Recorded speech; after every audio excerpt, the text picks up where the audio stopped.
High বন্ধুরা, কেমন আছো? আশা করি সবাই ভালো আছো। আমি প্রিয়াঙ্কা চলে এলাম তোমাদের কাছে আরও একটা নতুন ভিডিও নিয়ে।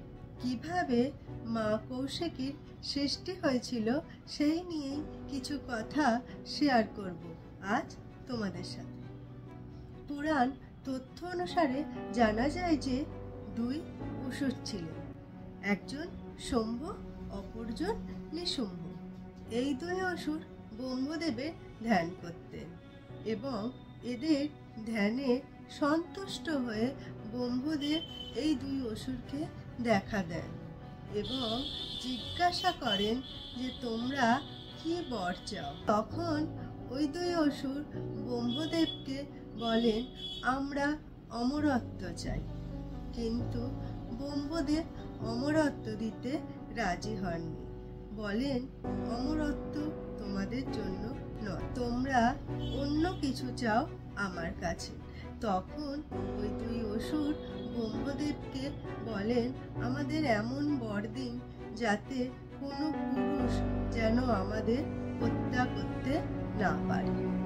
ব্রহ্মদেব বলেন ঠিক আছে, তাই হবে, তবে একজন নারী তোমাদের মারতে পারবে, তবে তার জন্ম কোনো মায়ের গর্ভ থেকে হবে না। এই কথা শুনে অসুরদের তো খুবই হাসি পায়।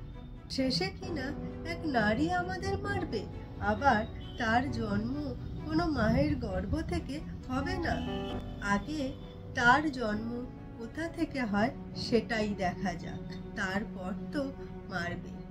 এই বলে অসুররা দেবতাদের ওপর অত্যাচার শুরু করে।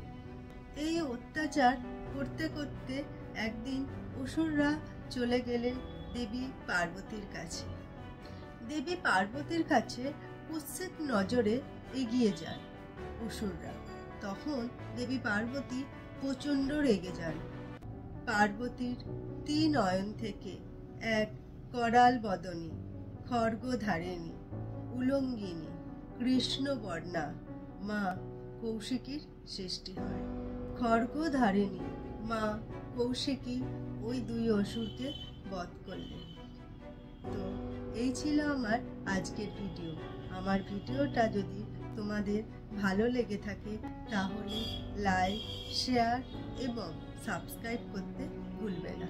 আজকের মতো আসি বন্ধুরা, ভালো থেকো, টাটা।